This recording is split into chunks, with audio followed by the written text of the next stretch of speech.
नमस्कार, प्यारा हिंदुस्तान न्यूज 24/7 में आपका हार्दिक स्वागत है। हरियाणा के रोहतक से आ रही है big breaking news. PGI Rohtak के हड़ताली आउटसोर्स फेयर कर्मियों के धरने पर पहुंच सांसद दीपेंद्र हुड्डा ने दिया समर्थन। दीपेंद्र हुड्डा ने हड़ताली कर्मियों को दिया भरोसा, सरकार हड़ताली बेरों को अकेला न समझे। कांग्रेस पार्टी सड़क, विधानसभा से लेकर संसद तक मजबूती से इनके हक की उठाएगी आवाज। सांसद की सरकार से अपील, सरकार हड़ताली बेरों से तुरंत बातचीत कर उनकी मांगों को मंजूर कर करे समाधान। दीपेंद्र हुड्डा का भाजपा सरकार पर आरोप, भाजपा ने सत्ता में आने के बाद एचकेआरएन कर्मचारियों को पक्का तो किया नहीं, उल्टे नौकरी से शुरू कर दिया हटाना। कांग्रेसी सांसद ने कहा, एम्स के हम 11 अस्पताल लेकर आए थे, लेकिन 11 साल में किसी भी एम्स का कोई जिक्र नहीं, हरियाणा की तरफ नहीं आया 1 इंच भी मेट्रो। अब खबर विस्तार से। रोहतक से कांग्रेसी सांसद दीपेंद्र हुड्डा आज पीजीआईएमएस रोहतक में अपनी जायज मांगों के लिए धरनारत आउटसोर्स बेयर कर्मचारियों के धरने पर पहुंचे और उनकी मांगों को जायज बताते हुए उन्हें अपना पूर्ण समर्थन दिया। उन्होंने कहा कि सरकार तुरंत बातचीत के माध्यम से कर्मचारियों की मांगों को मंजूर कर समाधान कराए। सरकार पीजीआई कर्मचारियों को अकेला न समझे। दीपेंद्र हुड्डा ने धरनारत कर्मियों से कहा कि वे अपने आप को अकेला न समझें। कांग्रेस पार्टी उनकी आवाज को सड़क से लेकर विधानसभा और लोकसभा तक मजबूती से उठाएगी। उन्होंने कहा कि कर्मचारियों की मांग है कि एचकेआरएन पॉलिसी के तहत लगे सभी कर्मचारियों को पोर्टल पर चढ़ाया जाए, जॉब सिक्योरिटी पत्र जारी किया जाए। प्रशासन में ठेकेदार द्वारा वेतन बढ़ोतरी, एरियर हटाए गए कर्मचारियों को दोबारा लगाया जाए। पीजीआई घोटाले के दोषियों के खिलाफ एफआईआर दर्ज कराकर जांच कराई जाए। दीपेंद्र हुड्डा के साथ धरने पर विधायक बीबी बत्रा, विधायक शकुंतला खटक, विधायक इंदुराज नवाल, विधायक बलराम दांगी, रोहतक से कांग्रेस पार्टी से मेयर का चुनाव लड़ चुके सूरजमल किलोई, इंटक के प्रदेशाध्यक्ष वीरेंद्र सरोहा व कर्मचारी नेता महावीर मलिक भी मौजूद रहे।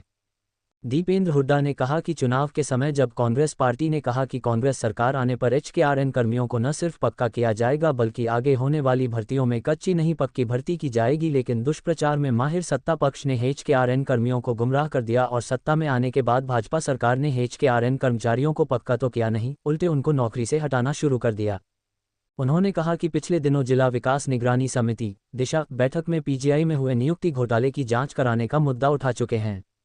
उन्होंने कहा कि बीजेपी ने चुनाव के समय महिलाओं को लाडो लक्ष्मी योजना के तहत प्रतिमाह 2100 रुपये देने, किसानों की उपज को एमएसपी पर खरीदने, 2 लाख युवाओं को पक्की सरकारी नौकरी, 5 लाख युवाओं के लिए रोजगार के अवसर, हर घर गृहिणी योजना तहत 500 रुपये में सिलेंडर देने जैसे तमाम वादे किए, लेकिन अब तक उन पर अमल नहीं किया। बीजेपी जनता से झूठे वादे करने वाली पार्टी है। दीपेंद्र हुड्डा ने कहा, हरियाणा में कोई नई रेलवे लाइन नहीं बिछाई गई और इसी के साथ जी मेट्रो के नाम पर भाजपा राजनीति करती है। वह मेट्रो 1 इंच भी हरियाणा की तरफ नहीं आई है। हुड्डा ने कहा कि केंद्र सरकार 28 राज्यों में सबसे कम बजट हरियाणा को दे रही है, खेल बजट भी हरियाणा को सबसे कम मिल रहा है। हरियाणा के पानी पर भी ढाका मारा गया। भाखड़ा के पानी पर पंजाब सरकार ने कब्जा किया और केंद्र सरकार चुप्पी साधे हुई है। हमारे नाम से इनका काम चलता रहे। दीपेंद्र हुड्डा। सांसद दीपेंद्र हुड्डा ने कहा कि बीजेपी नेता किरण चौधरी के सवाल पर कहा कि कुछ नेता सुबह शाम भूपेंद्र हुड्डा और दीपेंद्र हुड्डा का नाम जपते हैं और हमारे नाम पर ही कुछ नेता राजनीति कर रहे हैं। हम चाहते हैं कि ये ही हमको केंद्र बिंदु में रखकर बोलते रहे ताकि इनका काम चल सके। हिसार यूनिवर्सिटी में छात्रों पर लाठीचार्ज पर दीपेंद्र हुड्डा ने कहा कि ये स्टूडेंट्स के साथ बिल्कुल गलत हुआ है। इस तरह का बर्ताव छात्रों के साथ नहीं होना चाहिए। मैं आज हिसार एचईयू पहुंचकर धरनारत छात्रों से मिलूंगा। ठेकेदार के कर्मचारियों ने रोकी सांसद दीपेंद्र सिंह हुड्डा की कार। पीजीआई के विजय पार्क में अनुबंधित कर्मचारियों की हड़ताल को समर्थन देकर लौट रहे लोकसभा सदस्य दीपेंद्र हुड्डा का कुछ लोगों ने विरोध किया। ओपीडी के सामने ठेकेदार के कर्मचारियों ने सांसद की कार के सामने आकर उसे रुकवाया व विरोध स्वरूप नारेबाजी की। हालांकि सांसद दीपेंद्र ने कार से उतरकर उनकी बात सुनने के लिए कार से उतरे भी, लेकिन किसी ने उनसे तीखे लहजे में बात की। इसके बाद वे कार में जाकर बैठ गए। सांसद के सुरक्षा कर्मचारियों ने भीड़ में रास्ता बनाकर उनकी कार निकाली। इसके बाद भी कर्मचारी नारेबाजी करते रहे। इसके चलते वहां करीब 5 मिनट तक हंगामा हुआ। रोहतक से वैशाली सैनी की रिपोर्ट। करना पड़ रहा है, ये बड़े दुर्भाग्य की बात है और विशेष तौर पर इसीलिए दुर्भाग्य की बात है कि ये पीजीआई ये अपनी एक प्रतिष्ठा रही है। ये पीजीआई का अपना एक नाम रहा है, अपनी पहचान रही है और स्वास्थ्य सेवाओं के लिए हमारे प्रदेश के इतिहास में पीजीआई का नाम अलग से हमेशा पीजीआई की हमेशा एक साख अपने अलग रही है और इसीलिए सरकार को हर संभव स्वयं ये प्रयास करना चाहिए कि ऐसी कोई परिस्थिति ना बने कि जो स्वास्थ्य सेवाओं में इतनी अति महत्वपूर्ण भूमिका आप लोगों की है, उस योगदान को सरकार को रिकॉग्नाइज करना चाहिए। आपकी जायज मांगों को सरकार को स्वयं पूरा करना चाहिए। ऐसी स्थिति पैदा नहीं होनी चाहिए जो आज यहाँ पे देखने को मिल रही है। ये हमारे प्रदेश का सबसे बड़ा मेडिकल कॉलेज और अस्पताल, जब उस समय स्वर्गीय चौधरी रणबीर सिंह जी स्वास्थ्य मंत्री थे ज्वाइंट पंजाब में, तब उस समय इसकी आधारशिला रखी गई और वर्षों तक निरंतर इसमें विस्तार हुआ। अलग अलग सरकारों का अपना अपना योगदान रहा इसको आगे लेके जाने में। जब हुड्डा साहब के नेतृत्व में कांग्रेस सरकार बनी तो इसको विश्वविद्यालय का दर्जा मिला। पंडित भगवदयाल शर्मा जी के नाम से विश्वविद्यालय के रूप में इसका काफी विस्तार हुआ। उस समय जो हमारे इंस्टीट्यूशंस में भी, उस समय मैं जब लोकसभा में और यूपीए सरकार थी ऊपर, तब एम्स लाइक इंस्टीट्यूशन में भी इसको घोषित कराया था 100 करोड़ की। उस समय भी ग्रांट इसमें आई थी, तो बहुत कार्य हुआ था। नहीं जाना चाहता कि इसकी कितनी अनदेखी हुई है, लेकिन अनदेखी संस्था की भी हुई है और अनदेखी कर्मचारियों की भी हो रही है, जिसको बर्दाश्त नहीं किया जा सकता।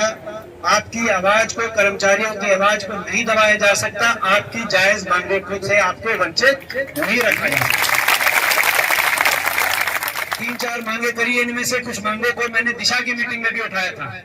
जो जिला विकास निगरानी बैठक थी, उसमें जो घोटाला, जिस तरह का घोटाला यहाँ पे सामने आया, जहां गलत हस्ताक्षर करके और कई उच्च पदों पर बैठे हुए लोगों ने उसका मिसयूज करते हुए करोड़ों रुपया घोटाला करने का कार्य किया, कर्मचारियों के नाम पे, ठेकेदारी के नाम पे, कर्मचारियों के नाम पे। वो बात मैंने उठाई थी और मैंने कहा इसमें जांच उस दिन भी उठाई दिशा की बैठक में। और ये जो आज ये बाकी जो आपकी मांगे कि HKRM पॉलिसी के तहत सभी कर्मचारियों को पोर्टल पर चढ़ाया जाए, जॉब सिक्योरिटी पत्र जारी किया जाए। मैं सरकार को याद दिला दूं कि जब कांग्रेस पार्टी ने कहा कि HKRM के कर्मचारियों को हम पक्का करेंगे, मगर आगे और जो भर्तियां होंगी आने वाले समय में, उनको कच्ची ना करके हम पक्की भर्तियां करेंगे ताकि शुरू से ही पक्की हो। उसको दुष्प्रचार में माहिर सत्ता पक्ष ने ये दिखाया कि हम जैसे HKRM कर्मचारियों के खिलाफ, और उसके बाद जब सत्ता में आ गई बीजेपी तो HKRM के कर्मचारियों को पक्का तो किया नहीं। पहले मैं HKRM की बात करूं, उनको पक्का तो किया नहीं, बल्कि उनको हटाने का कार्य, कई जगह उसके भी धरने चल रहे कि HKRM कर्मचारियों को हटाने का कार्य किया जॉब सिक्योरिटी के नाम पर, मगर वो पक्की सरकारी नौकरी में कन्वर्ट नहीं किया HKRM, जो कांग्रेस पार्टी करने जा रही थी। और हमारी मांग भी है, हमारा संघर्ष भी है, भाई लड़ाई भी है कि आने वाले समय में HKRM कर्मचारियों को पक्का से पक्की सरकारी के रूप में हमारी मांग है। मगर दुष्प्रचार में माहिर लोग हैं, कहा इन्होंने कुछ, वो भी नहीं किया। और यहाँ तो हमारे कर्मचारियों को HKRM के रूल्स में भी डालने का काम नहीं किया। तो इस बात को HKRM में ऑब्जर्व किया जाए, पोर्टल पे चढ़ाया जाए, जॉब सिक्योरिटी दिलाई जाए। इस बात को विधानसभा में भी उठाएंगे, लोकसभा में भी उठाएंगे आपके साथ।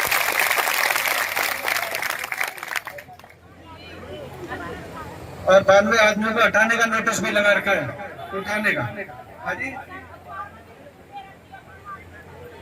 92 आदमी हटाए जाएंगे, वो बता रही है बहन जी। तो ये जो भाई जो बात कह रही है, तो भाई ये मैं सरकार से कहना चाहता हूं कि समाधान करे और पीजीआई के कर्मचारियों को अकेला मत समझे सरकार। अगर ऐसा कुछ काम किया तो इनके साथ बैठना पड़ेगा, तो इनके साथ भी बैठेंगे। आवाज को अकेला ना समझे। प्रदेश में सत्ता आपके पास है, लेकिन प्रजातंत्र में सत्ता पक्ष और विपक्ष दोनों की बराबर की भूमिका है। बाबा साहब ये हम सिखा के गए। लोकतंत्र में, संविधान में मात्र आधा प्रतिशत वोट ज्यादा आपकी आई है, मात्र 22,000 वोट प्रदेश में ज्यादा आपको मिले हैं। जितने 5 सांसद आपके लोकसभा में 5 ही हमारे हैं। 37 विधायक दल, 37 का विधायक दल विपक्ष में मौजूद है। अगर यहाँ पर किसी कर्मचारी पर अगर आपने गलत कार्रवाई करी तो विपक्ष विधानसभा में सदन से लेकर सड़क तक जो लड़ाई लड़नी होगी हम लड़ेंगे। मेरे दूसरी जो मांग है कि प्रशासन